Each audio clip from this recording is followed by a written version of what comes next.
প্রিয় লিসেনার্স, আসসালামু আলাইকুম। আশা করছি আপনারা সবাই ভালো আছেন।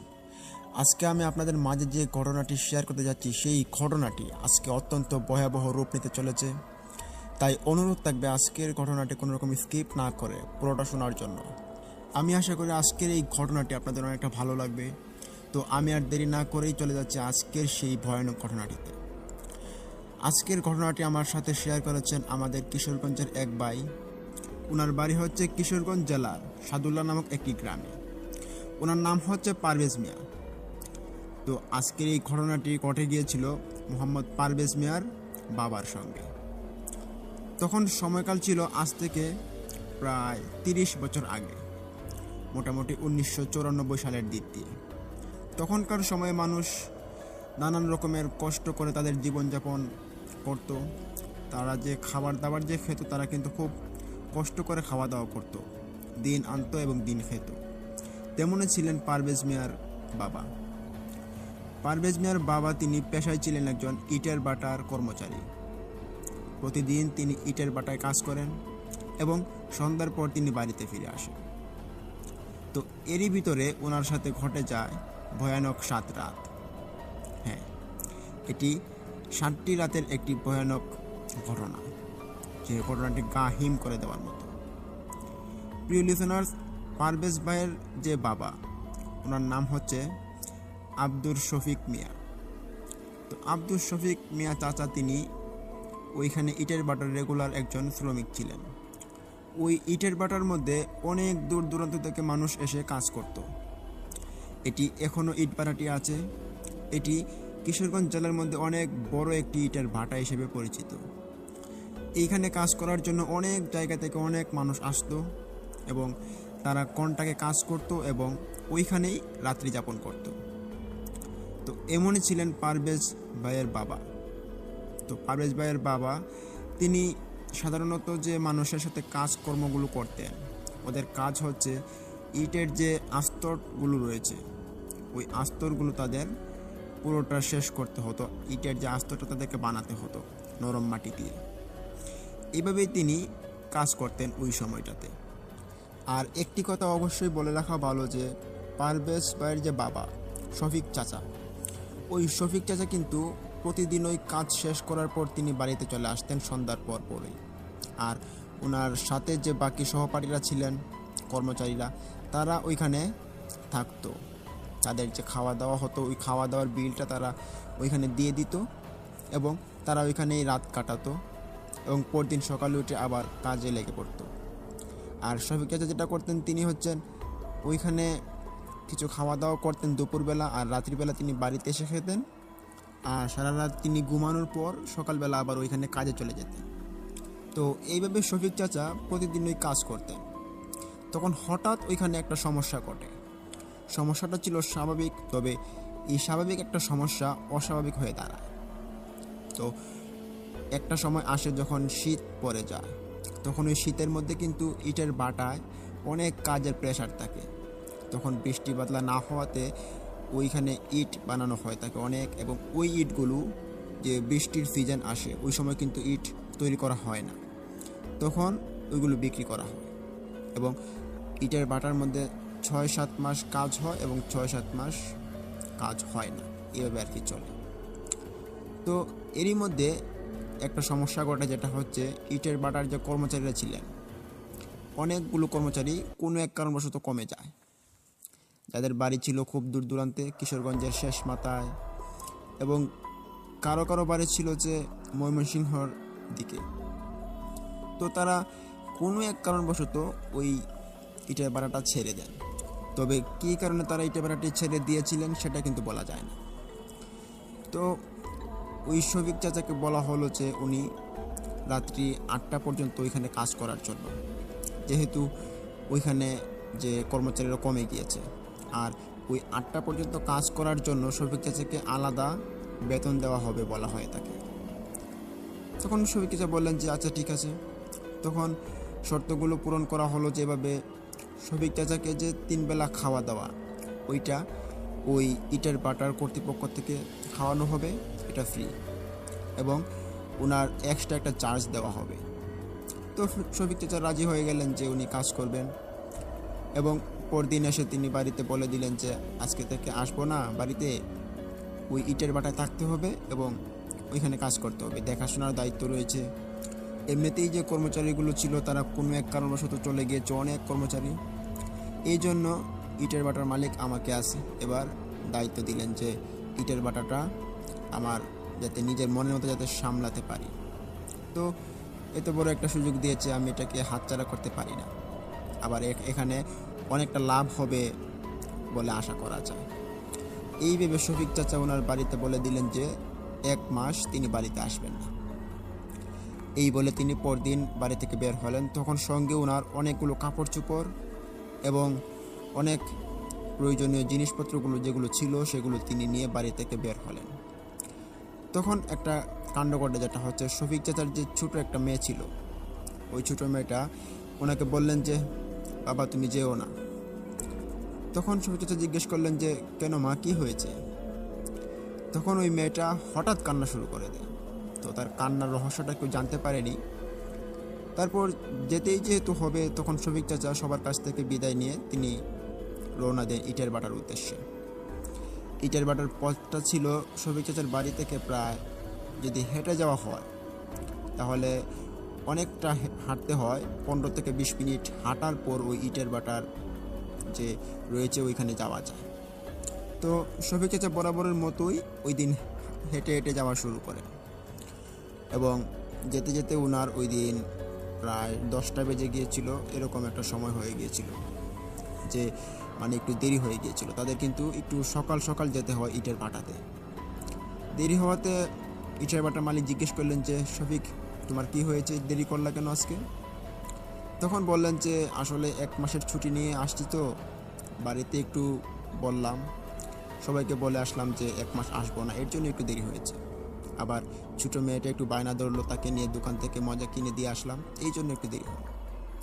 তখন ইটের ভাটার মালিক সব কাজকর্ম ওই শফিক চাচাকে তিনি বুঝিয়ে দিলেন, দিয়ে বললেন যে আজকে থেকে তোমার নিজের মনে করে এই ইটের ভাটাটাকে খেয়াল রাখবা এবং তোমার একটা বড় রকমের প্রাপ্য আমি তোমাকে দিব, তাই কাজটা খুব মনোযোগ দিয়ে করবা। তখন শফিক চাচা খুব খুশি হয়ে তিনি বললেন যে আচ্ছা চাচা ঠিক আছে, আমি আপনার কাজ যথাযথভাবে পালন করার চেষ্টা করব। এই বলে ওই মালিকটি চলে যায়। তখন শফিক চাচাকে এমন একটি দায়িত্ব দেওয়া হয় যে ওনাকে প্রতিদিন কর্মচারীর যে কাজগুলো আছে এগুলো করতে হবে এবং পাশাপাশি যে দেখাশোনার দায়িত্বগুলো রয়েছে, কত পিস মাল কতখানে দেওয়া হয়েছে সবগুলো ওনাকে হিসাব রেখে দেখাশোনা করে কাজকর্ম সব কিছু ঠিকঠাক করে করতে হবে। প্রচুর প্রেশার পড়ে যায়। শফিক চাচা এরকম প্রেশার তিনি হ্যান্ডেল করছিলেন, প্রায় 3 দিন 4 দিন চলে যায়। মোটামুটি ভালোই চলছিল সময়কালটা। তারা সকালবেলা ঘুম থেকে উঠতো এবং ঘুম থেকে ওঠার পরেই কিন্তু কাজে লেগে পড়তো সকল কর্মচারীদেরকে নিয়ে, এবং রাত্রি 8টা কি 9টার সময় তারা কাজ ছেড়ে দিত। যেহেতু শীতের দিন এমনিই ছোটো, এর জন্য তারা রাত 8টা 9টা পর্যন্ত তারা কাজ করতেন এবং তারপর খাওয়া দাওয়ার পর একটু আড্ডা করে তারপর সবাই ঘুমিয়ে যেতেন এবং পরদিন সকালে উঠে আবার কাজ করতেন। তো হঠাৎ একদিন তাদের সঙ্গে প্রথম একটা ঘটনা ঘটে, যেটা খুব ব্যাপারচাকা হয়ে যায়। সেটা হচ্ছে যে তখন শফিক চাচা এবং তাদের কর্মচারীদেরকে নিয়ে রাত্রিবেলা ইটের যে মাটিগুলো রয়েছে, নরম মাটি, ওই নরম মাটিগুলো খাত থেকে তুলছিলেন। তখন তুলতে তুলতে একজন হয়রান হয়ে পড়ে এবং তিনি বললেন যে আমি একটু উপরে গিয়ে উঠে বসি, আপনারা একটু কাজ করেন। তখন ওই কর্মচারীটা উপরে গিয়ে উঠে বসে এবং ওইখানে নিচে কাজ চলতে থাকে। তখন ওই উপরের যে কর্মচারীটা সে একটা কিছু দেখতে পায়। সে দেখতে পায় যে যেখান থেকে মাটি তোলা হচ্ছে, মানে যে খাত থেকে নরম মাটিগুলো যেগুলো মেশিনে করে সুন্দরভাবে বিলীন করা হয়েছিল, ওই মাটিগুলোর পিছনে কেউ একজন বসে আছে। এটা ওই কর্মচারী দেখতে পায়। দেখার পর সে ভাবলো হয়তো আমাদের মধ্যে কোনো কর্মচারী হইতে পারে যে এখানে বসে আছে। তখন সে বলল যে এই মাটির পিছনে কেটে বসে আছিস রে, উঠে এইদিকে কাজ করা, এইরকমভাবে কথা বলল তিনি।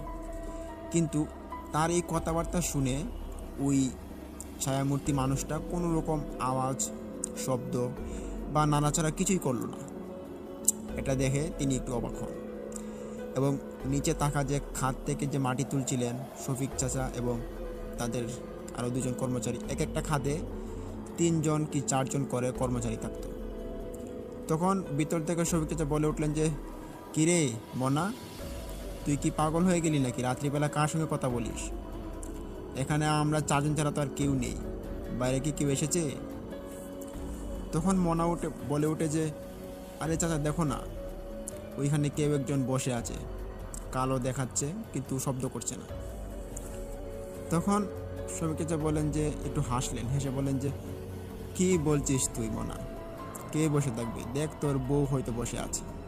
এরকমভাবে একটু মজার কটূক্তি করলেন তিনি। তখন এত মজা করার পর ওই উপরে থাকা শ্রমিকটা কোনো কথাবার্তা বা কোনো শব্দ করছিলেন না। এটা তারা বুঝতে পারে। তারা ভাবে হয়তো যে, কিরে, যে ছেলেটাকে কোনো কটূক্তি করলে বা কোনো হাসি টাটার কথাবার্তা বললে সে বিগড়ে উঠতো, আমাদের সাথে ঝগড়া করতো, সেই ছেলেটাকে আজকে এত কিছু বলছে, সে তোর শব্দ করছে না কেন আজকে? সবাই একটু চিন্তিত হলেন এবং ভাবলেন যে দেখি তো সে কোথায় গেল। তখন শফিক চাচা তিনি উঠে আসলেন।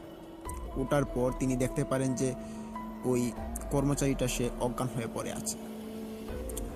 এটা তিনি দেখতে পারেন। দেখার পর তিনি ওই নিচে থাকা খাদের মানুষগুলোকে ডাক দেন, কর্মচারীগুলোকে। তারা উঠে এসে একই দৃশ্য দেখতে পারে যে কর্মচারীটা সেন্সলেস হয়ে ওখানে পড়ে আছে।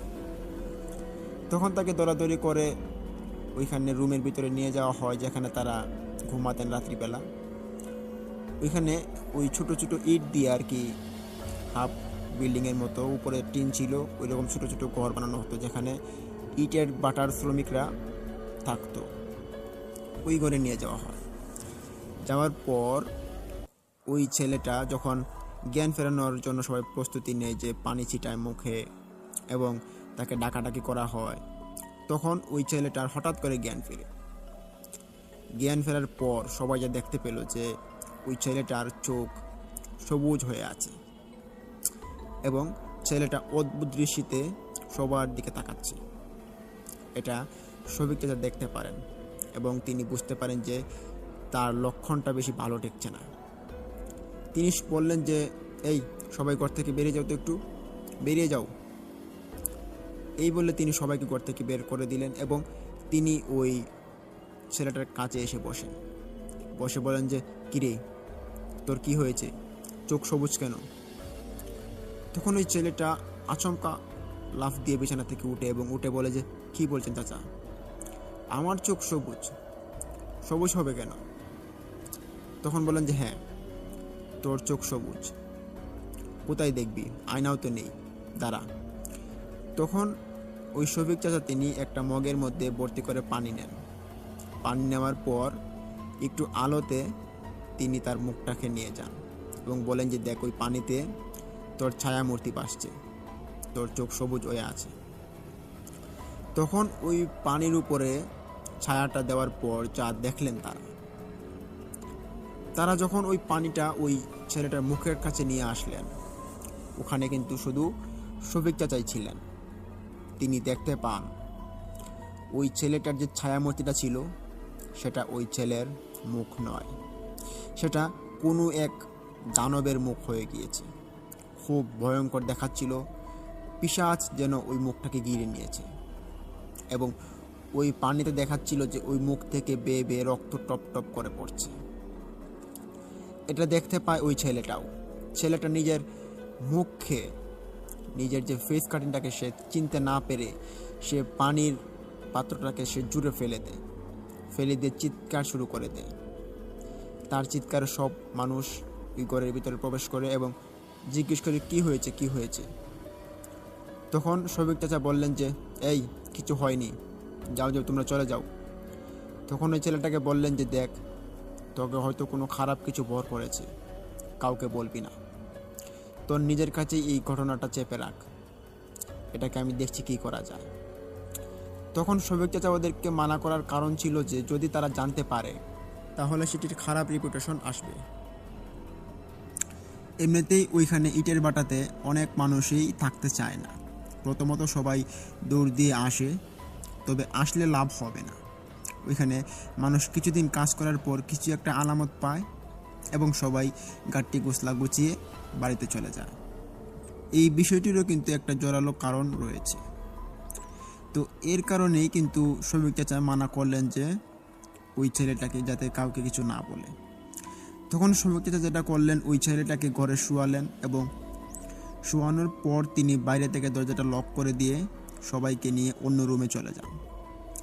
সবাই যখন জার্জির মতো করে রুমে খাওয়া দাওয়া করছিল এবং ঘুমানোর জন্য প্রস্তুতি নিচ্ছিল, তখন শফিক চাচা করলেন কি যে ইটের ভাটার যে মালিক, তিনি কিন্তু রাত্রিবেলার প্রতিদিনই এসে ওইখানে একটা আড্ডা দিতেন। একটা ছোটোখাটো একটা দোকান ছিল, ওই দোকানের মধ্যে তিনি আড্ডা দিতেন অনেক রাত পর্যন্ত। ওই দোকানে তিনি যান, গিয়ে দেখতে পারেন যে ওই ইটের ভাটার মালিক ওইখানে বসে আছে।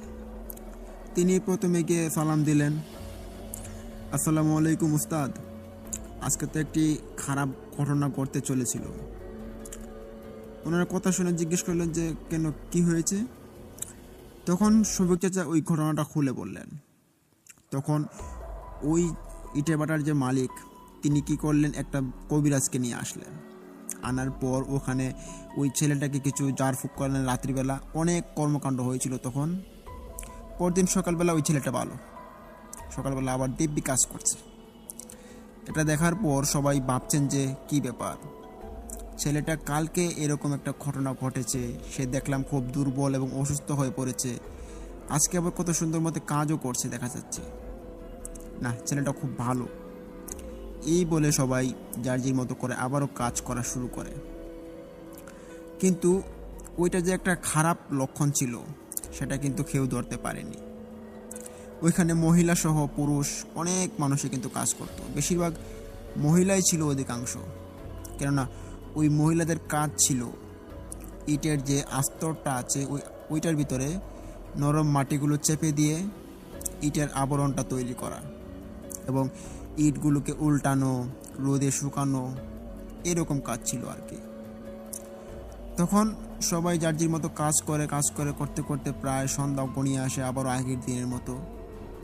তখন ওই রাতে ঘটে আরও একটি জোরালো কাহিনী। সেটি ঘটে যায় শফিক চাচার সঙ্গে। শফিক চাচা ওই দিন ওই মাটিগুলো তুলছিলেন ওই কাঁথা থেকে, যে মাটিগুলো দিয়ে ইটের আস্তর তৈরি করা হয়, ওই মাটিগুলো মেশিন দিয়ে মানে নরম সফট করা হচ্ছে আর তিনি তুলছিলেন। তখন মাটি তুলতে তুলতে শফিক চাচা একটা জিনিস লক্ষ্য করেন যে তিনি যেখানে দাঁড়িয়ে মাটি তুলছেন, তবে বলে লেখা পালো এখানে যে ওই দিন শফিক চাচার সঙ্গে একজন লেবারই ছিল, যে কিনা শফিক চাচার হাত থেকে মাটিগুলো নিয়ে সে সাইডে রাখতো এবং ওইখান থেকে ছোটো একটা তাদের ব্যানগাড়ি ছিল, ব্যানগাড়ির মতোই ছোটো একটা গাড়ি, ওইটা দিয়ে কেউ কেউ বোঝাই করে ওইখানে নিয়ে যেত ইটের, যারা যারা ইটের আস্তরটা তৈরি করে। তখন হঠাৎ করে শফিক চাচার লেবারটা বলে উঠলো যে চাচা, আমার একটু প্রাকৃতিক ডাকে সাড়া দিয়েছে, আমি একটু বাইরে থেকে আসছি। তখন চাচা বললেন যে আচ্ছা ঠিক আছে, যাও তাড়াতাড়ি আসো। এই বলে ছেলেটা চলে যায়। কিন্তু শফিক চাচা ওইখানে দাঁড়িয়েই থাকে। ওই মাটির যে তুলার আস্তরটা ওইটা খুব গভীর ছিল, প্রায় মাথা সমান উঁচু এবং ওইখান থেকে আরও নিচু হবে, কেউ একজন উপর থেকে হাত বাড়ালে তারপর উঠা যায়, এরকম একটা পজিশনে ছিল আর কি। তখন শফিক চাচা, রাত ঠান্ডা পড়েছে, ওনার গায়ে একটা চাদর ছিল, তিনি থরথর করে কাঁপছেন এবং ওইখানে দাঁড়িয়ে আছেন। যেহেতু কাজ করলে তো শরীরটা একটু গরম থাকে, আর কাজ ছেড়ে দিলেই কিন্তু শরীর ঠান্ডা হয়ে যায়, এর জন্যই তিনি ঠান্ডা অনুভব করছিলেন অনেকক্ষণ। এতক্ষণ পর যেহেতু ওই ছেলেটা আসছে না, তখন তিনি ডাকলেন যে এই ছেলে, কোথায় গেলা তুমি, তাড়াতাড়ি আসো। ছেলেটা দূর থেকে বলল যে চাচা আমি আসছি, দাঁড়ান একটু, আর একটু সময়। তখন শফিক চাচা বললেন যে না, এসব কর্মচারী একটাও সুবিধার না, কালকে মালিককে বলে কিছু কর্মচারীদেরকে ছাঁটাই করে ভালো কর্মচারী আনার জন্য বলবো। তখন শফিক চাচা এভাবে দাঁড়িয়ে থাকে। তখন শফিক চাচা দাঁড়িয়ে থাকতে থাকতে তিনি লক্ষ্য করেন যে উনি যেখানে দাঁড়িয়ে আছেন ওই মাটিটা মনে হচ্ছে মাটির নিচ থেকে কিছু একটা ফেটে বেরিয়ে আসছে। তিনি সেটা অনুভব করতে পারেন এবং মাটিটা প্রচণ্ড পরিমাণে কাঁপা শুরু করেছে। শফিক চাচা এটা লক্ষ্য করতে পেরে তিনি একটু ভয় পান এবং তিনি ভাবলেন হয়তো নিচে মেশিনের কোনো সমস্যা হচ্ছে নাকি, এর জন্য হতে পারে এরকমটা কাঁপছে মাটিগুলো। কিন্তু না, মেশিনের সমস্যার কারণে কিন্তু এইভাবে কোনো দিন মাটি কাঁপবে না বলে তিনি জানতেন। তখন শফিক চাচা আরও 2-1 বার ডাক শুরু করেন ওই লেবার ছেলেটাকে। এবার ছেলেটা এখনও আসছে না। তখন শফিক চাচা ওইখানে দাঁড়িয়ে থাকতে থাকতে তিনি লক্ষ্য করেন যে সাইডের যে মাটিগুলো ছিল, যে মাটিগুলো দিয়ে ওই গর্তটা করা হয়েছিল এবং ওই গর্ত থেকে মাটি তোলা হচ্ছে, ওই গর্তের সাইডের যে আবরণটা রয়েছে ওই আবরণগুলো খসে খসে পড়ে যাচ্ছে নিচে। শফিক চাচার হাঁটু সমান হয়ে গিয়েছে, মাটি পড়তে পড়তে উঁচু হয়ে গিয়েছে, ওনার হাঁটু মাটির নিচে তলিয়ে গেছে। তখন শফিক চাচা ভাবলেন যে কী ব্যাপার, কী হচ্ছে এটা? মাটি যেভাবে পড়া শুরু করেছে এভাবে হতে থাকলে তো আমি একটু পরে মাটির নিচে ডুবেই যাব। তখন তিনি তাড়াতাড়ি করে ওইখান থেকে ওঠার চেষ্টা করেন। উঠতে উঠতে তিনি কিন্তু উঠতে পারছেন না, কেননা এই গর্ত থেকে যদি উঠতে হয় তাহলে উপরে একটা লোকের দরকার হয়, যে লোকটা যদি হাত বাড়ায় তাহলে এক জ্বলে কিন্তু উপরে উঠা যায়। কিন্তু ওই শফিক চাচার সঙ্গে কোনো লোক নেই, তিনি একা একা খুব কষ্ট হচ্ছে এবং তিনি মানুষকে ডাকাডাকি শুরু করেন, বলেন যে কেউ কি আছো, আমাকে একটু তুলো। কিন্তু না, কেউ ওনার ডাকে সাড়া দেয় না।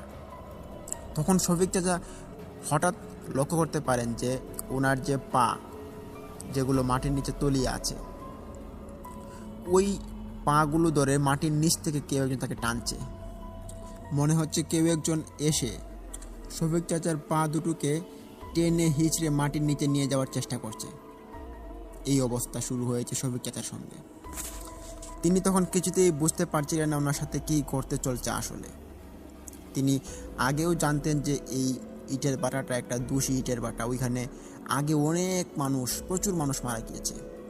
তবে এরই মধ্যে আরও একটি কথা, যে এই ইটের ভাটাটি যেখানে আছে ওই ইটের ভাটা আগে একটি শ্মশান ছিল। ওই শ্মশানটা বিক্রি করে দেওয়া হয়, তারপর ওই মালিকটা কেনার পর ওইখানে ইটের ভাটাটি দেয়। তার মানে বোঝা যায় এখানে অনেক মানুষ কিন্তু আগে মারা গিয়েছিল এবং ওইখানে একটা হিন্দুদের পুরানোর জন্য একটা শ্মশান ছিল। তবে যাই হোক, শফিক চাচা তিনি লক্ষ্য করতে পারেন যে ওনার পাগুলোকে তুলতে পারছেন না, তিনি খুব অস্থিরতায় ভুগছেন।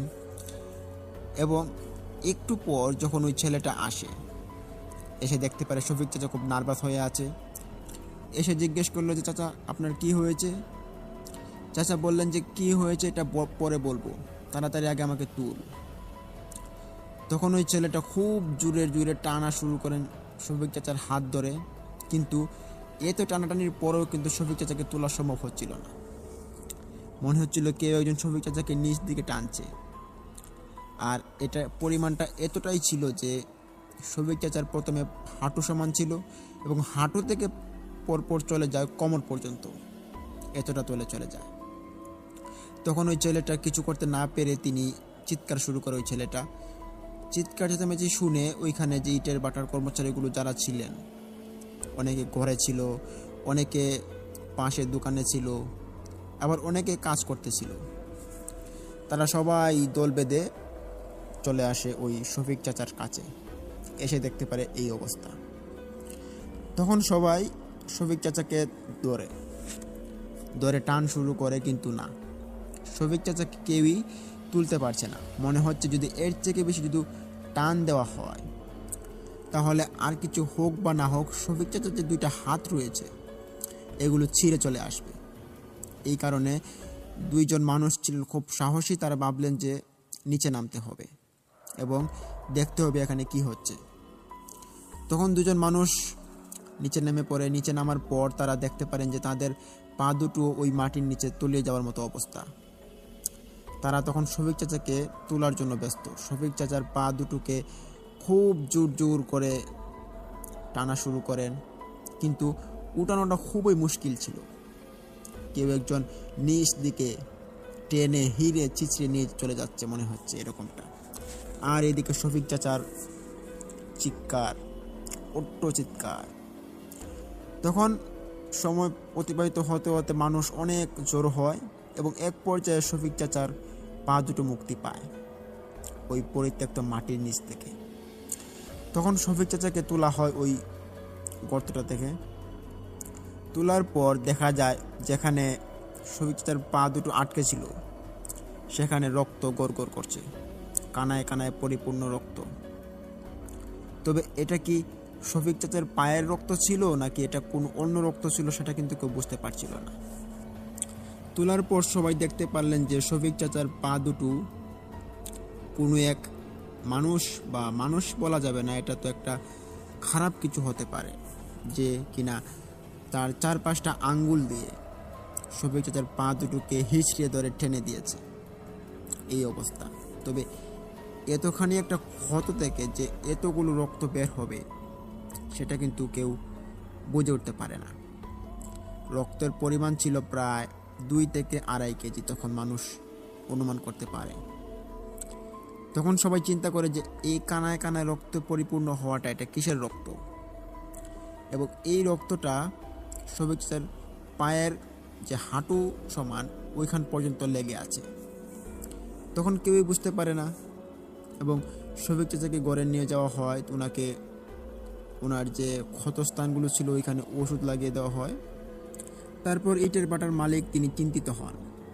তিনি ভাবেন যে কি হচ্ছে এটা আমার ইটের ভাটাতে। আবারও অনেক দিন আগে আমার ইটের ভাটাতে মানুষজন মারা যেত, তবে এটা তো আমি অনেক সাধনা করেছি এবং অনেক কিছু করেছি, কবিরাজ এবং নানান ধরনের মন্ত্র পড়েছি, যার কারণে আমার এই ইটের ভাটাটা সুরক্ষিত হয়েছিল। তবে এখন আবার কি শুরু হচ্ছে, আবার কিসের লক্ষণটা আবার দেখা পেল আবার কে জানি। তিনি ভাবতে ভাবতে ভাবলেন যে ওই গর্তটাকে তিনি আর রাখবেন না। তিনি কয়েকজন কর্মচারীকে বললেন যে এই শুনে যাও, যে গর্তের মধ্যে আজকে শফিক মিয়া আহত হয়েছে সেই গর্তটা আজকে একবারে বিলীন করে দাও, আর এই গর্তের মধ্যে কোনোদিন যে তার মাটি তোলা না হয়, আর যে মেশিনটা রয়েছে ওই মেশিনটা তোলার চেষ্টা করো। তখন ইটের ভাটার মালিকের কথা শুনে কর্মচারীগুলো ওই ইটের গর্তটাকে বিলীন করে দেয় এবং একবারে সমান করে দেয়। সাথে দেখা যে মেশিনটা ছিল ওই মেশিনটাও তারা তুলে নেয়। তোলার পর ওই মেশিনটা এনে ওই মালিককে এনে জমা দেয়। মালিক তখন বাড়িতে চলে যায়। তখন ওই রাত্রিবেলায় ওই যে শফিক চাচা তিনি ঘুমাচ্ছিলেন, ওনার পাশে থাকা কয়েকজন কর্মচারী মিলে ওনার সেবা যত্ন করেন এবং ওনাকে বললেন যে এখন তুমি আরামের রেস্ট নাও এবং কালকে তোমার কাজ করতে হবে না, পায়ে অনেক চোট পেয়েছো, তোমার এখন বিশ্রামের দরকার। এই বলে সবাই ঘুম পাড়িয়ে শফিক চাচার ঘর থেকে সবাই চলে যায়। তিনি তখন ঘুমাচ্ছিলেন। ঘুমাতে ঘুমাতে যখন প্রায় মধ্যরাত হয়ে চলে আসে তখন শফিক চাচার হঠাৎই একটা ঘুম ভেঙে যায়। কী কারণে তিনি তখন বুঝতে পারছিলেন না, কিন্তু ঘুম ভাঙার পর তিনি যেটা লক্ষ্য করতে পারেন যে ওনার চোখ খোলা হয়েছে, তবে উনি যে বিছানায় শুয়ে আছেন ওই বিছানাটা হঠাৎ করে প্রাইভেট করে উঠল, যেটা খুব অবাক করা বিষয় ছিল। তিনি একটু ভয় পান এবং ভাবলেন যে কী ব্যাপার, বিছানার নিচে আবার কে আসলো, কোনো চোট টুট তো আসেনি। ওনার পায়ে তখন অনেক ব্যথা, রক্ত ঝরছে একটু একটু করে। এই পা নিয়ে তিনি বিছানা থেকে নেমে পড়েন। নেমে তিনি খুঁজছেন যে বিছানার নিচে কি কেউ আছে নাকি। তখন তিনি সারা ঘর তল্লাশি করে, ছোটোখাটো ঘরেই ছিল তবে ওই ঘরটা পুরোটা তল্লাশি করে, কিন্তু অবাক করা বিষয় ছিল যে ওই ঘরের ভিতরে কেউই ছিল না, এমনকি একটা বিড়ালও ছিল না, একটা কোনো প্রাণীও ছিল না। এটা দেখার পর শফিক চাচা একটু অবাক হন, ভাবেন যে কী ব্যাপার, কেউ নেই, তাহলে বিছানা এভাবে প্রাইভেট করলো কে, এখানে অন্য কোনো কিছু চলে আসেনি তো। তিনি এটা ভাবছেন। ভাবার পর তিনি ওই রাতে আর কোনো ঘুম নেই। ওই রাত্রিবেলা তিনি ঘুম ছাড়াই তিনি কাটিয়ে দেন পুরোটা রাত। তখন গমহীন দু চোখ নিয়ে তিনি হঠাৎ শুনতে পান যে ফজরের আজানের ধ্বনি পড়ছে। তিনি আজান শোনার পর তিনি আবার 5 ওয়াক্ত নামাজও পড়তেন। তিনি আজান শুনে ঘর থেকে বের হলেন এবং টিউবওয়েলে গেলেন। যাওয়ার পর অজু করলেন। অজু করার পর তিনি নামাজটা আদায় করলেন। তবে খুব কষ্টে নামাজটা আদায় করেছেন, তার কারণ হচ্ছে ওনার পায়ে প্রচণ্ড পরিমাণে আঘাত ছিল। যাই হোক, তিনি নামাজ পড়েন। নামাজ পড়ে দোয়া শেষ করে তিনি যখন ঘর থেকে বের হলেন একটু হাঁটাহাঁটি করার জন্য বাইরে, তখন তিনি লক্ষ্য করতে পারেন যে ওই যে কোণাটা, মানে এক সাইডে পুরুষরা থাকতো এবং অন্য সাইডে মহিলারা থাকতো। ওই মহিলাদের সাইডে একজন ছেলে, যার বয়স কিনা 22 থেকে 23 হবে, সদ্য বিয়ে করেছে এমন বয়সের ছেলে, সে মারা গিয়েছে। এই খবরটা শোনার পর তিনি দৌড় দিয়ে ওইখানে যান। ঘটনাস্থলে গিয়ে দেখতে পারেন যে ওইখানে কিছু মহিলা কর্মচারীরা তারা কান্নাকাটি করছে এবং ওই ছেলেটার লাশ পড়ে আছে। শফিক চাচা তিনি দেখতে পারেন, এটা দেখে একটু অবাক হন এবং জিজ্ঞেস করেন যে কি ব্যাপার, এই ছেলেটার কি হয়েছে, মারা গেল কেন এভাবে? ওইখানে থাকা মহিলাগুলো বললেন যে জানি না তো, রাত্রিবেলা ঘুমাচ্ছিলাম, হঠাৎই শুনতে পাই যে এই ছেলের চিৎকার শোনার পর আমরা ঘর থেকে বেরোলাম। শুধু আমরাই বের হইনি, আমাদের সাথে ওই যে পাশের ঘরের ভাবিও তিনিও বের হয়েছেন, কিন্তু আমরা বের হয়ে ততক্ষণে আর এই ছেলেটিকে আমরা বাঁচাতে পারিনি। ছেলেটা ততক্ষণে মারা গিয়েছে। তবে ওইখানে আমরা একটা আলামত দেখতে পেয়েছিলাম যে ওই ছেলেটার সামনে থেকে কিছু একটা 4 পায়ের মতো কালো আকৃতির, খুব বিশাল দানব আকৃতির, সে ওর সামনে থেকে উধাও হয়েছে। এটা আমরা নিজ চোখে দেখতে পারি। তখন শফিক চাচা আর বোঝার বাকি রইল না, তিনি বুঝে গেলেন বাকি ইতিহাসটা। তিনি তাড়াতাড়ি করে ওই মালিকের বাসায় গেলেন। মালিকের বাসা ওই ইটের বাটা থেকে 7-8 মিনিট দূরত্বে। দৌড় দিয়ে গিয়ে তিনি মালিককে জানালেন যে মালিক, সর্বনাশ তো হয়ে গিয়েছে, ইটের বাটাতে একটা যুবক মারা গিয়েছে, কর্মচারী। মালিক শোনার পর জিজ্ঞেস করলেন যে কি হয়েছে, কেন মারা গিয়েছে? তখন ঘটনাটা খুলে বললেন যে তারা দেখতে পেল যে কিছু একটা অশরীরী ওই তার সামনে থেকে উধাও হয়েছে আর সে এখানে মারা গিয়েছে। তখন ইটের বাটার মালিক খবরটা পেয়ে তিনি দৌড় দিয়ে চলে আসেন ইটের বাটায়। এসে দেখতে পারেন যে এই ছেলেটার মৃত লাশ পড়ে আছে। তখন মহিলারা কেউ ওই ছেলেটার শরীরে হাত দেয়নি। তখন ওই কর্মচারী পুরুষ যারা ছিল তারা ওই ছেলেটার গায়ে হাত দেয় এবং তার শরীরে যে শার্টটা ছিল ওই শার্টের পিছন দিকে দেখা যাচ্ছে যে লাল হয়ে আছে। লাল রক্তটা দেখার পর সবাই ভাবলেন যে হয়তো তাকে কেউ খুন করা হয়েছে, তাকে কেউ খুন করেছে হইতে পারে। এইটা ভেবে তারা ওই ছেলেটার গা থেকে শার্টটা খোলার পর তারা দেখতে পারে যে শার্টের মধ্যে রক্ত লেগে আছে এবং ছেলেটার ওই পিঠ যে রয়েছে ওই পিঠের মধ্যে 10টা আঙ্গুলের ছাপ, বড় বড় আঙ্গুলের ছাপ, ওইগুলো বেশি আছে। এটা ওইখানে থাকা সবাই দেখতে পারেন। দেখার পর অনেকে ভয় পেয়ে ওইখান থেকে চলে যায়, ঘরে চলে যায় আর কি। কিন্তু পুরুষ সবাই তাড়িয়ে দেখে এবং দেখতে পারে যে এটা দাগটা খুব বাজেভাবে হয়ে গিয়েছে এবং কালো হয়ে গিয়েছে। 5টা আঙ্গুল মনে হচ্ছে তাকে একটা চোর দিয়ে পিঠের মধ্যে হাত গেঁথে দিয়েছে, এরকম একটা অবস্থা। কিন্তু ছেলেটা মারা গিয়েছে। তখন ওই ছেলেটাকে আর কিছু করার ছিল না। ছেলেটার বাবা মাকে ফোন দেওয়া হয়, ছেলেটাকে সবাই বাড়িতে নিয়ে যায়, তাদের বাড়িতে কান্নার রোল পড়ে এবং ওই ইটের বাটার মালিক তার ফান্ড থেকে কিছু টাকা দিয়ে দেন, যেহেতু তার আন্ডারে ওই ছেলেটা মারা গিয়েছে, এর জন্য তাকে কিছু দিতে হতো আর কি। তখন স্বাভাবিকভাবেই কিন্তু এটা মিটমাট হয়ে যায়। কারো মনে আসেনি যে এটা একটা প্যারানর্মাল বিষয় হতে পারে, তবে এসেছে কিন্তু কেউ প্রকাশ করেনি। আর তার কারণ হচ্ছে যে এই ইটের বাটার মধ্যে অনেক কর্মচারীরা আসে, বেতন ভালো থাকে তার জন্য আসে, কিন্তু প্যারানর্মাল যে বিষয়টা ওইটার কারণে তারা ওই ইটের বাটা ছেড়ে চলে যায়। সম্ভবত এই কারণেই কিন্তু এই বিষয়টাকে গোপন রাখা হয় ওই ইটের বাটাতে। তখন শফিক চাচাকে সব কিছু বললেন, যে আবারও সাবধান করে দিলেন। ওই মালিকটা বললেন যে যদি কোনো দিন এই বিষয়টা যদি মানুষের কাছে সত্য বলে প্রকাশ করো তাহলে কিন্তু আমাদের ব্যবসা লাটে উঠবে। তাই এই যে ভৌতিক যে বিষয়টা, অশরীরী যে বিষয়টা, এটা যাতে কেউ জানতে না পারে, এটা যাতে মানুষ একটা ট্রল বা মিথ্যা একটা মনে করে বসে থাকে। এইরকম কথাবার্তা বলার পর সব কিছু কিন্তু পরে ঠিক হয়ে যায়। সব কিছু ঠিকঠাক চলছিল 2 দিন। তো কি ভাবছেন, ঘটনা কি এখানেই শেষ? না, ঘটনা যে আরও অনেক কিছু ঘটার বাকি রয়েছে, শুনতে তখন বুঝতে পারবেন।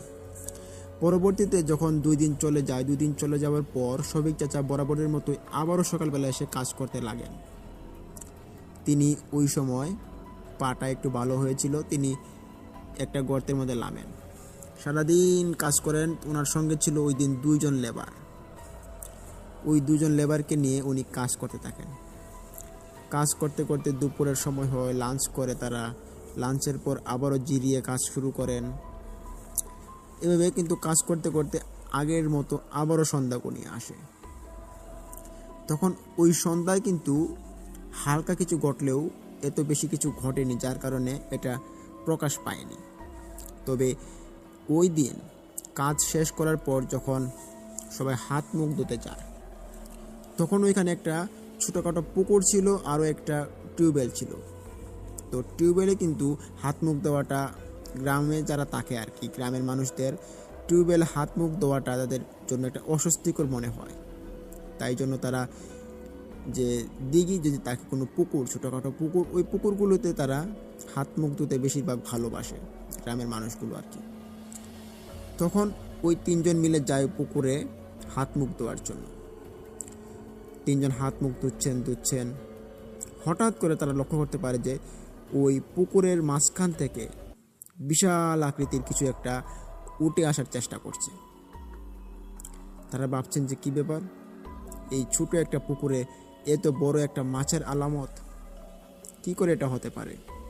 এই পুকুরে তো যে কয়টা মাছ আছে ছোট ছোট মাছ, এত বড় আড়ালের শব্দ এবং পানির ঢেউ। তারা একটু অবাক হয় এবং তখন যথারীতি বুঝতে পারেন যে শফিক চাচা এটা কোনো মাছ নয়, কোনো খারাপ কিছু হতে চলেছে। 2 জন লেবারকে নিয়ে তিনি পানি থেকে উঠে পড়েন এবং উপরে উঠে দেখতে লাগেন যে এটা কি হতে পারে। এটা তাকিয়ে থাকতে দেখতে পারে হঠাৎ করে ওইটার লেজ একটু ভাসান দিয়েছে পানি থেকে। তখন সবাই এখানে লক্ষ্য করতে পারে যে ওই লেজটা আর কোনো লেজ হবে না, এটা বড় রকমের কোনো সাপের লেজ হবে। ওইখানে থাকা লেবারটা বলে উঠলো যে চাচা, এটা তো একটা সাপ, চলেন আমরা এখান থেকে চলে যাই, নাহলে কামড় দিবে। কিন্তু শফিক চাচা ভাবলেন যে এটা কি কোনো আসলেই সাপ, নাকি এটা ছদ্মবেশী কোনো অশরীরী। তিনি তখন ওই অশরীরীটাকে দেখার জন্য তিনি কৌতূহলবশত দাঁড়িয়ে থাকেন। তিনি ভাবেন যে অনেকেই অনেক রকমের অশরীরী দেখে থাকে, আজকে না হয় আমি একটু দেখি কি করতে পারে তারা। তখন শফিক চাচা ওই 2 জন লেবারকে নিয়ে ওইখানেই দাঁড়িয়ে থাকে। তখন তারা যেটা দেখতে পারেন যে ওই পানির মাঝখান থেকে একটা বিশাল আকৃতির মুখমণ্ডল, তবে এটা মুখ ছিল পিশাচের এবং বডিটা ছিল পুরোটা সাপের। খুব ভয়ানক দেখাচ্ছিল, যেটা পানি থেকে উপরে উঠে চলে আসে। এটা দেখে শফিক চাচা এবং 2 জন লেবার তারা পিছিয়ে চলে আসে এবং তাদের মুখ থেকে কোনো রকমের কথাবার্তা বের হচ্ছিল না। এই অবস্থা শুরু হয় আর কি। তখন তারা 3 জন পিছনে হাঁটতে হাঁটতে তারা পড়ে যায় এবং একই দৃশ্যতে পরে তারা দেখতেছিলেন যে ওই সাপটা পানি থেকে উঠলো ফোনা তুলে, এবং এত বড় সাপ তারা এটা জীবনেও দেখেনি আর কল্পনাও করেনি যে এত বড় একটা সাপ তাদের এই পুকুরে রয়েছে।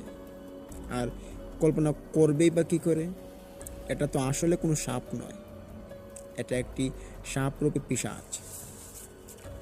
তখন শফিক চাচা ওদেরকে বললেন যে এখানে পরে থাকলে চলবে না, তাড়াতাড়ি উঠো, বাড়িতে চলে যায়।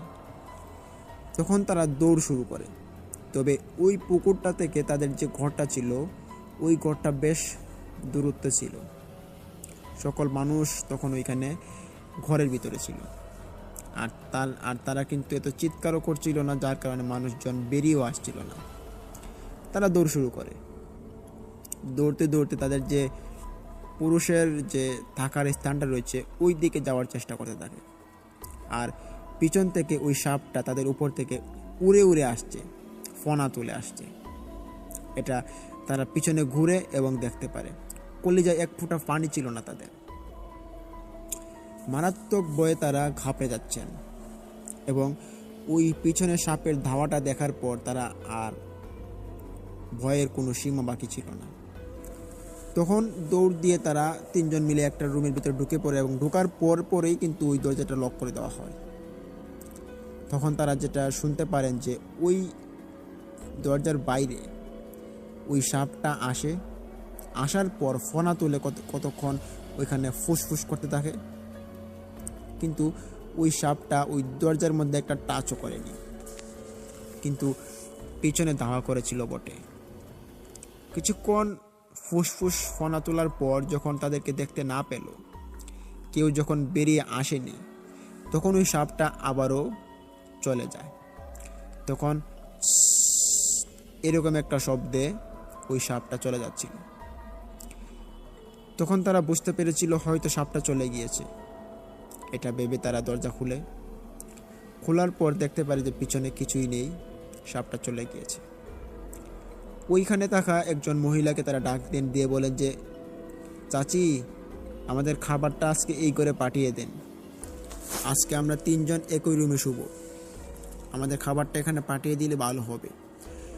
তখন যে চাচিটা রান্নাবান্না করতেন, ওই চাচিটা তাদের তিনজনের ঘরে ওই খাবারগুলো পাঠিয়ে দেন এবং যথাযথভাবেই ওরা খাবারটা খাওয়ার পর সবাই ঘুমিয়ে পড়ে। তখন ওই পঞ্চম রাতে ওদের সাথে ঘটে আরও একটি কাহিনী। তারা সবাই ঘুমাচ্ছিলেন। ঘুমাতে যখন মধ্যরাত আবারও চলে আসে, ওই মধ্যরাতে শফিক চাচা তিনি হঠাৎ করে লাফ দিয়ে উঠে বসেন এবং পাশে দুজন শ্রমিক তারা ঘুমাচ্ছিলেন। তখন শফিক চাচা এসে জানলাটা খুললেন। জানলাটা খোলার কারণ হচ্ছে তিনি শুনতে পাচ্ছিলেন যে ঘরের সামনে কেউ একজন হাঁটাহাঁটি করছে। জানলা খোলার পর উনি দেখতে পেলেন যে বাইরে কেউ নেই, তবে টপ টপ করে হাঁটার শব্দ শোনা যাচ্ছে। তিনি অনেকক্ষণ ওই দরজার ওই জানালার কাছে দাঁড়িয়ে থাকেন এবং দেখার চেষ্টা করছিলেন যে কে এখানে হাঁটাহাঁটি করছে। হয়তোবা কোনো মানুষ, নয়তোবা কোনো অন্য কিছু। তিনি সেটা দেখার জন্য আগ্রহ নিয়ে ওইখানে দাঁড়িয়ে থাকেন, কিন্তু তিনি মনে মনে যেটা ভয় পাচ্ছিলেন কিন্তু সেটাই ওনার সাথে ঘটে গিয়েছিল। উনি যখন অনেকক্ষণ দাঁড়িয়ে থাকার পরও দেখতে পারছিলেন না যে কে ওটা হাঁটাহাঁটি করছে, তখন তিনি একটু পিছনে চলে আসেন। পিছনে এসে ওই বিছানাতে বসে ওই লেবার দুটোর মুখের দিকে তাকালেন। তাকে দেখতে পারলেন যে তারা এখনও ঘুমাচ্ছে। কিন্তু যখনই উনি ওই জানলাটার দিকে আবার তাকালেন, জানলাটার দিকে তাকিয়ে তিনি দেখতে পারেন যে এখানে একটা কালো রকমের একটা পিশাচ, যার চুলগুলো ছিল একবারে লাল বর্ণের, আগুনের মতো লুক্কা উঠছে এবং গালের মধ্যে যেমন মাংস নেই, মাংসগুলো যেমন ক্ষয়ে গিয়েছে, আর মুখের মধ্যে হাড়গুলো বেশি আছে, গলার মধ্যে হাড়গুলো স্পষ্ট দেখা যাচ্ছে। এরকম একটা অবয়বের পিশাচ, এটা তিনি দেখতে পারেন। দেখার পর তিনি একটা চিৎকার যে দিবেন, এই চিৎকার দেওয়ার শক্তিটা ওনার মুখে আসছিল না। তখন তিনি হাত দিয়ে ওই পাশের লেবারটাকে তিনি নাড়াচাড়া দিচ্ছিলেন, কিন্তু ওই লেবার দুইটা ছিল খুব ঘুমের কাদা, তারা ওঠে না। তখন তিনি জোরে ডাক শুরু করেন, তিনি ধাক্কা দেওয়া শুরু করেন। তখন এক পর্যায়ে একটা লেবার উঠে বসে জিজ্ঞেস করেন যে, চাচা কি হয়েছে, তো রাত্রিবেলা টান শুরু করলেন কেন? তখন চাচা কোনো কথা বলে না। কথা না শুনতে পেয়ে ওই ছেলেটা চোখ দুইটা কচমচ করে ওই চাচার দিকে তাকানোর পর দেখতে পারলেন যে চাচা ওই জানলার দিকে আঙুল ইশারা করে বসে আছেন। ওই লেবারটা তখন জানলার দিকে তাকিয়ে দেখতে পারে যে জানলাতে কিছুই নেই। চাচাকে তখন বললেন যে, কি ব্যাপার চাচা, আপনি ওই দিকে কি দেখাচ্ছেন? ওখানে তো কেউ নেই। তখন ওই চাচা বিস্ময়কর চোখ নিয়ে বললেন যে, দেখো দেখো, ওইখানেই আছে একটা, জানালার পাশ দিয়ে দাঁড়িয়ে আছে পিশাচ। তখন ওই লেবারটা হেসে বললেন যে, আরে চাচা, আপনি পাগল হয়ে গিয়েছেন, স্বপ্নে কি না কি দেখেছেন, এখন আপনি বলছেন যে এখানে পিশাচ আছে না। এই বলে ওই চাচাকে তিনি কটূক্তি করলেন এবং বললেন যে, চাচা আপনি ঘুমান তো, এসব আপনার মনের ভুল হতে পারে, আর তাছাড়া কিছু হবে না, ঘুমান। কিন্তু শফিক চাচার মনে যার ঘুম নেই, তিনি ভাবছেন যে আজকে এমনিতেই দুইটা ঘটনা ঘটে গিয়েছে। একে তো একটা সাপের হাত থেকে রেখাই পেলাম, এখন আবার দেখা যাচ্ছে রাত্রিবেলা একটি পিশাচ। তখন শফিক চাচা বয়ে বয়ে মুখ নিয়ে তিনি ওই ছেলেটাকে বললেন যে, আচ্ছা তুমি যাও না, ওই জানালাটা গিয়ে একটু লাগিয়ে দিয়ে আসো। ছেলেটা তখন জিজ্ঞেস করলো যে, আপনি জানালা খুললেন কেন? তখন শফিক চাচা খুলে বললেন যে, শুনতে পেলাম কেউ একজন বাইরে হাঁটা চলা করছে, দেখার জন্য জানলা খুলেছি, তবে ওইখানে একটা পিশাচ দাঁড়িয়েছিল। ছেলেটা শুনতে পেরে সেও একটু ভয় পায় এবং বলল যে, কি বলেন আপনি এসব, আমারও তখন ভয় লাগছে। তখন চাচা বললেন যে, হ্যাঁ, এটা তো একটা ভয়ের কথাই, কিন্তু কি আর করব, যাও যাও, জানলাটা গিয়ে লাগিয়ে দিয়ে আসো, যেটা ঘটবে কাল সকালে আমরা সিদ্ধান্ত নেব যে কী করা যায়। এতটাই উৎপাত বেড়ে গিয়েছিল যে যেখানে থাকার মতো কোনো অবস্থাই ছিল না।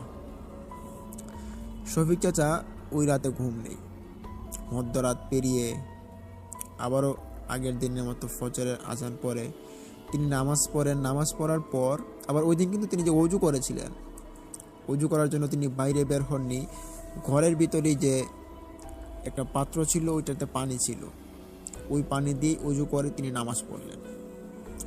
নামাজ পড়েই কিন্তু তিনি বরাবরের মতোই ভাবলেন যে আজকে একটু বাইরে থেকে হেঁটে আসি। তখন ওই দুজন ছেলের দিকে তিনি লক্ষ্য করে দেখতে পারলেন ওই দুইটা ছেলে ঘুমাচ্ছে, খুব মনোযোগ সহকারে ঘুমাচ্ছে। ভাবলেন যে কিছুক্ষণ পর তো তাদেরকে নিয়ে কাজে যেতে হবে, তো এখন ডাক দিতে হবে না, কাজের সময় ডাক দিব না। এই বলে তিনি, অন্ধকার ছিল তখন, শীতের দিন, কিন্তু সকালবেলা অনেক কুয়াশা পড়ে, আর ওই কুয়াশার মধ্যে অনেক অন্ধকার থাকে। ওই অন্ধকারের ভিতরেই ওই চাচা তিনি ঘর থেকে বের হন এবং বের হয়ে যে পাশের রাস্তাটা ছিল ওই রাস্তা ধরে তিনি হাঁটা শুরু করলেন। আর ওই রাস্তা দিয়ে হাঁটার কারণ হচ্ছে ওই রাস্তার এক কিনারে একটা ছোট একটা দোকান ছিল, যে দোকানের চাচাটাও নামাজ পড়ার পর, ফজরের পর তিনি এসে দোকানটা খুলতেন, আর ওইখানে তিনি প্রতিদিনই সকালবেলা একটা চা খেতেন, যার কারণে তিনি প্রতিদিন ওই দিকে যাওয়া। তিনি তখন ওই দিন গেলেন, যাওয়ার পর দেখতে পারলেন যে এখনও দোকানটি খোলা হয়নি। তাই ভাবলেন যে আরও একটু সামন থেকে এগিয়ে আসি। ওই সামনে একটা গাং ছিল, ওই গাং থেকে তিনি ঘোরান দিয়ে আবারও তিনি বাড়ির দিকে রওনা দেন। তবে শীতকাল, 10টা বা 11টার আগে কিন্তু রোদ উঠে না, তখন ছিল ফজরের পর, অন্ধকার ছিল, গুটগুটে অন্ধকার। তখন তিনি ওই ইটের বাটার দিকে এগোতে যাচ্ছিলেন। তখনই তিনি হঠাৎ দূর থেকে লক্ষ্য করতে পারলেন যে সামনে আগুন জ্বলছে, তবে কুয়াশার ভিতরে কিছু দেখা যাচ্ছে না, অত ঘন কুয়াশা ছিল। তখন শফিক চাচা ভাবলেন যে এটা কি সেই চাচার দোকান না? তিনি তখন মনে মনে ভেবে নিলেন যে হতে পারে যে তিনি চা বানাচ্ছেন। তখন ওই চাচা হেঁটে হেঁটে তিনি ওই চাচার দোকানে চলে আসেন। আসার পর দেখতে পারলেন যে দোকানের চুলায় চা জ্বলছে এবং চাগুলো উতরে উতরে পড়ছে, এবং দোকানের ভিতরে কেউ নেই। দোকানের মালগুলো কিন্তু খুব সাজানো গোছালো ছিল। তিনি চায়ের কেতলিটা একটু কাপড় ধরে উদাও করেন, দিয়ে দেখতে পারেন যে চা একবারে ফুল হয়ে আছে, যে চাটা মনে হচ্ছে রাত্রিবেলা বানিয়ে রাখা হয়েছে। তিনি তখন ভাবলেন যে কি ব্যাপার, আমি গাং পারে গেলাম মাত্র 8-10 মিনিট হলো, এই 8-10 মিনিটের ভিতরেই চাচা কোন সময় আসলো এবং কোন সময় তিনি চাটা বসিয়ে দিল, এবং এখন চাটাও হয়ে গিয়েছে, চাচাকে দেখা যাচ্ছে না, উনি কোথায় গেলেন? তখন তিনি 5 মিনিটের মতো এখানে বসেন, ওই চাচাটা কি আসে কি না, ওনার কাছ থেকে চা খাবেন বলে উনি বসেন, কিন্তু না, ওই চাচাটা, দোকানদার চাচা, তিনি আসেন না। তখন তিনি ভাবলেন যে যাই হোক, চাচাকেও যেহেতু দেখা যাচ্ছে না, বা এই ইটের বাটায় যাওয়ার পর ওইখান থেকে 2জন ছেলেকে নিয়ে আসবো, তারপর 3-4জন মিলে একবারে চাটা খাবো, তাহলে আরও বেশ মজা হবে। এই ভেবে তিনি ওইখান থেকে হাঁটা শুরু করেন ইটের ভাটার দিকে। প্রায় 7-8 মিনিট তিনি অতিক্রম করার পরেই কিন্তু উনি ইটের ভাটায় চলে আসেন। আসার পর তিনি দূর থেকে লক্ষ্য করতে পারেন যে ইটের ভাটার ভিতরে যে ঘরবাড়িগুলো যেখানে উনি থাকেন, ওই রুমের সামনেই কান্নাকাটি চলছে। তিনি দেখতে পেরে তিনি দূর থেকে ভাবছেন যে কী ব্যাপার, এখানে কান্নাকাটি চলছে কেন? যাই তো, তিনি তখন দৌড় দেন। দৌড়ে যখন তিনি ওই ইটের বাটার উপরে উঠে আসেন, তখন কান্নাটা এমন ছিল, তিনি শুনতে পারেন যে এটা মানুষ মারা গেলে কিন্তু এরকম কান্না করা হয়। ওনার বুঝতে বাকি রইল না, ভাবলেন যে আজকেও হয়তো কেউ না কেউ মারা গিয়েছে। তখন তিনি ভাবলেন যে ইটের বাটায় অনেক বৃদ্ধ মানুষও কাজ করে, হতে পারে বৃদ্ধ মানুষগুলো মারা গিয়েছে, কিন্তু না। যাওয়ার পর দেখতে পারলেন যে কোনো বৃদ্ধ মানুষ মারা যায়নি, তবে মারা গিয়েছে শফিক চাচার সঙ্গে যেই ছেলেটা রাত্রিবেলা উঠেছিল, ওনাকে বলেছিল যে এসব কিছু না, ঘুমান। ওই ছেলেটার মৃত লাশ পড়ে আছে। শফিক চাচা এটা দেখতে পেরে নিজেকে সামলাতে পারছিলেন না। তিনি বলছেন যে, চিৎকার করে বলছেন যে কী ব্যাপার, ছেলেটা রাত্রিবেলা আমার সাথে কথা বলেছে, আমার সঙ্গে ঘুমিয়েছে, এখন আবার কি হয়ে গেল? তখন কেউ কিছু বলতে পারে না। শফিক চাচা তিনি কান্নায় ভেঙে পড়েন। তার কারণ হচ্ছে ওই ছেলেটা কর্মচারী হিসেবে বেশ ভালো একজন মানুষ ছিল, আচার আচরণ ব্যবহার দিকেও কিন্তু অনেক ভালো ছিল। এত ভালো একটা ছেলে এভাবে মারা যাবে সেটা কিন্তু তিনি কল্পনা করেননি। তখন ওই শফিক চাচা পাশে থাকা ছেলেটাকে জিজ্ঞেস করলেন যে কী ব্যাপার, তুমি কিছু বলছো না কেন, বলো কীভাবে কি হয়েছে। তখন ওই পাশের ছেলেটা বলল যে আসলে আমি তো কিছু দেখিনি, তবে আমি শুনতে পেরেছি যে তার যে এটকি উঠলে যেমন মানুষ একটু শব্দ করে, বুক থেকে যে শব্দটা আসে, এরকম শব্দ আমি শুনতে পেরেছি, এবং শোনার সাথে সাথেই আমার ঘুম ভাঙে। উঠে দেখি যে তার মুখ দিয়ে ফেনা বের হচ্ছে, এবং মনে হচ্ছিল তাকে কেউ গলা চেপে ধরে মেরে ফেলেছে। তখন এই কথা শুনে সবার সন্দেহ জাগলো যে এই ছেলেটার উপর, কিন্তু এই ছেলেটার উপর সন্দেহ করাটাও ভুল ছিল। তার কারণ হচ্ছে এরা দুজন খুব ভালো বন্ধু ছিল। সন্দেহের পরও কিন্তু তারা এক পর্যায়ে ভাবে যে না, এই ছেলে তার বন্ধুকে মারতে পারে না। এর যথেষ্ট কারণ ছিল, যেটা হচ্ছে ওই ছেলেটার যখন গলার দিকে সবাই তাকায়, গলার মধ্যে দেখতে পারে যে হাতের ছাপ ছিল 14টা হাতের ছাপ দেখতে পেরে সবাই অবাক হন।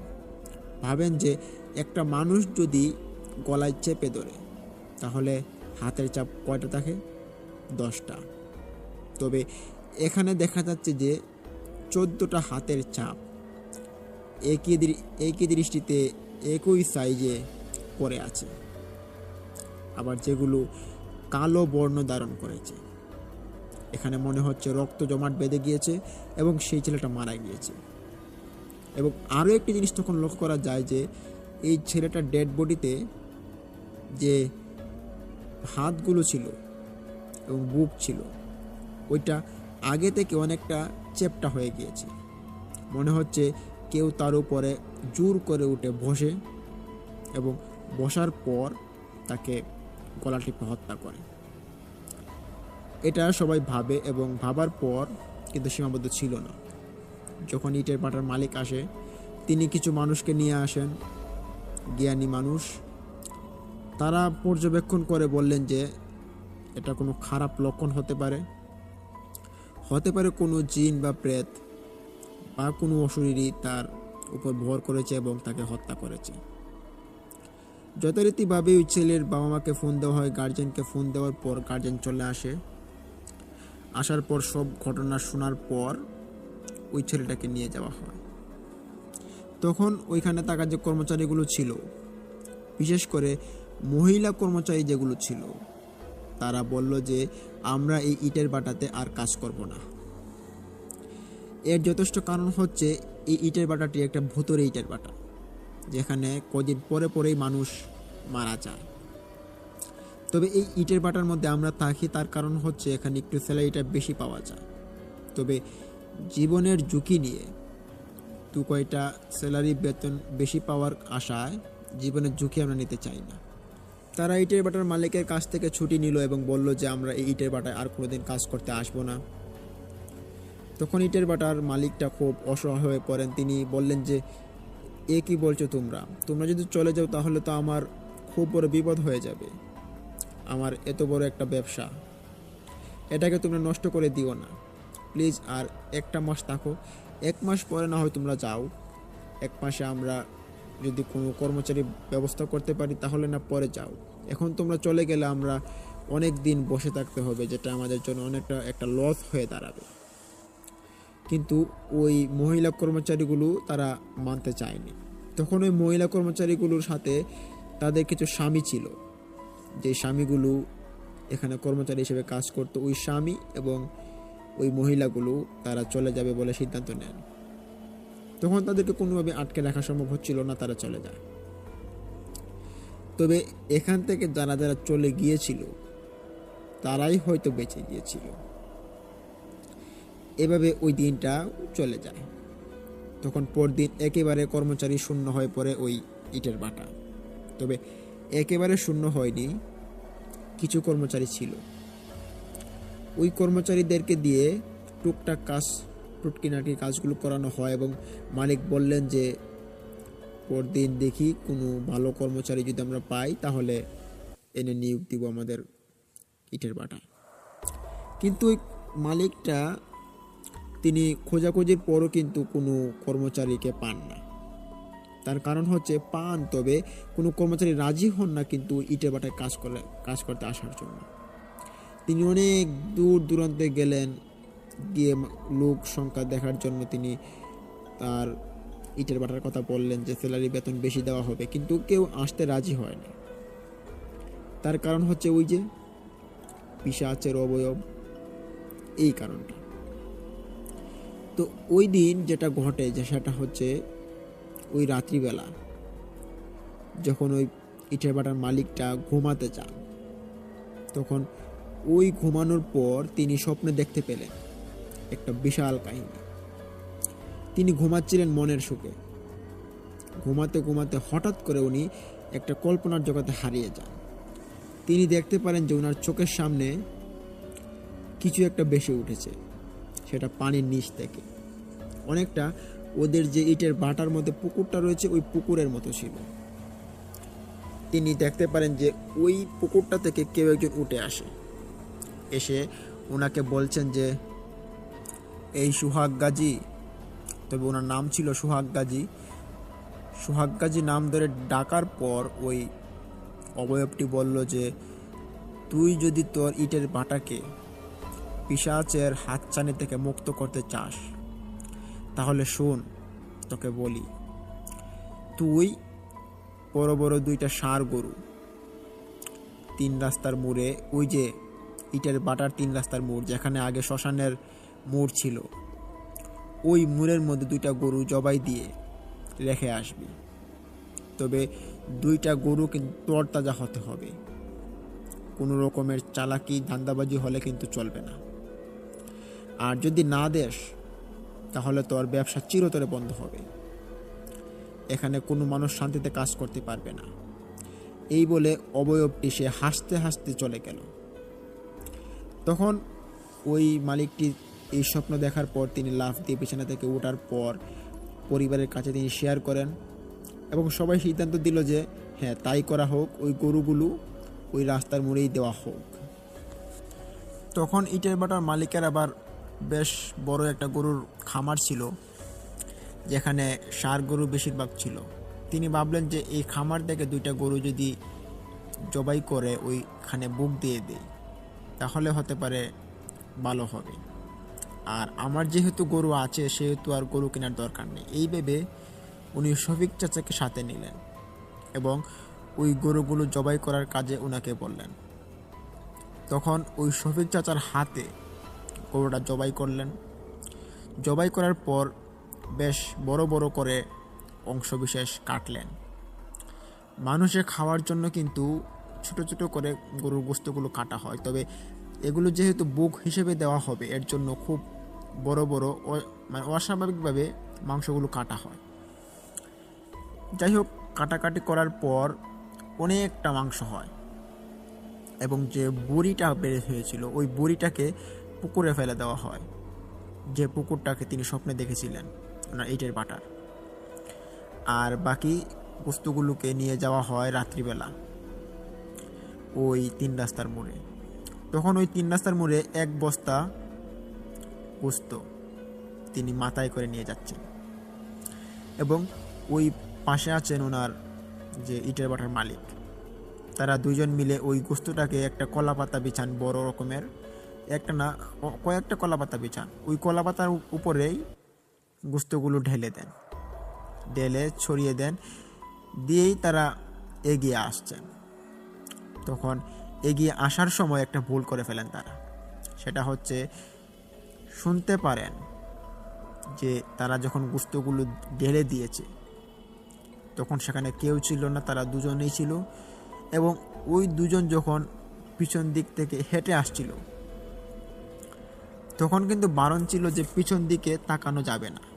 কিন্তু তারা যেটা করলো, ওই যে ইটের ভাটার মালিকটা ছিল ওই মালিকটা পিছনে কচর মচর শব্দ শোনার পর তিনি পিছন থেকে ঘুরে দাঁড়ালেন। যেই না ঘুরলেন সেই ওনার বিপদ নিয়ে চলে আসলেন। ঘোরার সাথে সাথেই ওনার ঘাড় বেঁকে যায়, যেমন মনে হচ্ছে কেউ একজন ঘাড় বেঁকে দিয়েছে এবং ওই ঘাড়টা আর মনে হয় না কোনোদিন সোজা হবে, এই অবস্থা করে দিয়েছে। তখন পাশে থাকা শফিক চাচা বললেন যে এই কি, আপনি এটা কি করলেন, পিছনে কেন তাকালেন? তখন ওই ইটের ভাটার মালিক তিনি কোনো শব্দ করতে পারে না, তিনি মানে কীরকম কাতরায় তিনি পড়ে যাচ্ছে মাটিতে। তখন তিনি জলদি করে ওনাকে কাঁধে নিলেন এবং দৌড় দিয়ে তিনি এখান থেকে পার হয়ে আসলেন। পার হয়ে আসার পর উনি দেখতে পারলেন যে ইটের ভাটার মালিক অসুস্থ, ওনার ঘাড় বেঁকে গিয়েছে এবং মনে হয় না আর কোনোদিন ঠিক হবে। তবে তিনি বেশ কিছুদিন চলার পর তিনি আবার চলাফেরা করতে পারেন। তো এরই মধ্যে আরেকটা ঘটনা ঘটে, যেটা হচ্ছে শফিক চাচার যে পরিবারের লোক ছিলেন তারা খুব সতর্ক লোক ছিল। তারা ওই গ্রামের একটা ভালো পরিবারেরই একটা লোক ছিল। যাই হোক, তারা দিন আনতেন দিন খেতেন এবং তারা ভাই বোন ছিল অনেক, প্রায় 8 জন ভাই বোন ছিল তারা। এই দিক দিয়ে কিন্তু তাদের কোনো এক ভাই বোনের একটা ক্ষতি হবে সেটা কিন্তু কোন ভাই বোনই কিন্তু চায় না।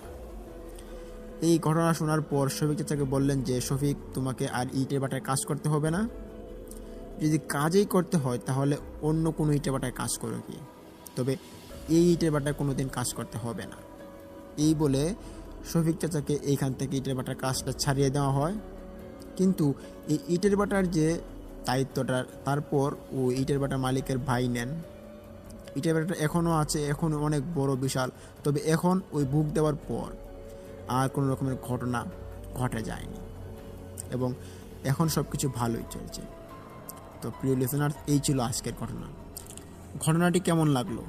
যদি ভালো লাগে থাকে তাহলে কমেন্ট করুন, লাইক দিন এবং শেয়ার করে বন্ধুবান্ধবদের মাঝে ছড়িয়ে দিন এবং অবশ্যই আমাদের এই চ্যানেলটিকে সাবস্ক্রাইব করুন এবং পাশে থাকা বেল আইকনটি অন করুন। তো প্রিয় লিসেনার্স, আমাদের এই চ্যানেলটি অত্যন্ত নতুন। এই চ্যানেলে আমরা প্রতিদিনই সত্য নির্ভর ভৌতিক ঘটনাগুলো আপনাদের মাঝে উপস্থাপন করার চেষ্টা করব এবং প্রতিদিনই আমরা আপনাদের সাথে থাকার চেষ্টা করব। তাই অবশ্যই আমাদের চ্যানেলটিকে সাবস্ক্রাইব করুন এবং পাশে থাকা বেল আইকনটি অন করুন।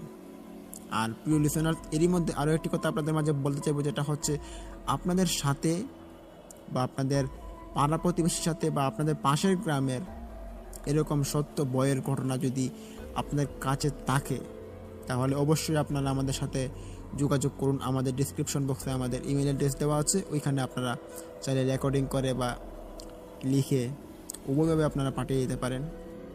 এবং এই আপনাদের সত্য নির্ভর ঘটনাগুলোই কিন্তু আমরা আপনাদের মাঝে উপস্থাপন করার চেষ্টা করব সুন্দরভাবে। তো প্রিয় লিসেনার্স, কালকে আপনাদের মাঝে আরও একটি ভয়ানক ঘটনা উপস্থাপন করতে যাচ্ছি। সেই ঘটনাটি আজকের থেকে অনেকটা উন্নত এবং অনেকটা ভালো হতে চলেছে। তাই কালকের ঘটনাটি শোনার জন্য আপনাদের সবাইকে আহ্বান জানাচ্ছি, এবং কালকের ঘটনাটি শোনার পর আপনাদের অনেকটা ভালো লাগে বলে আমি আশা দিতে পারি। তো আজকের মতো আমরা এখানে বিদায় নিচ্ছি। তো ততক্ষণ সবাই ভালো থাকুন, সুস্থ থাকুন। আসসালামু আলাইকুম।